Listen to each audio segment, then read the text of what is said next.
cho mình hỏi là trong một năm ngày nay thì bạn đã từng tham gia cái buổi phỏng vấn này như thế nào? Được chưa ạ?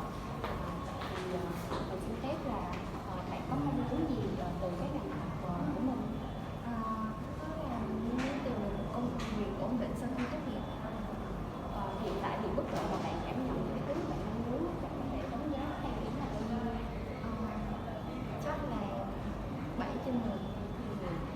Tại sao mà bạn lại chọn cái ngành IB? Chắc là do là mình đang khá là nổi. Thứ hai là khi mình biết thì IB, khi mà học ngành IB thì có nhiều công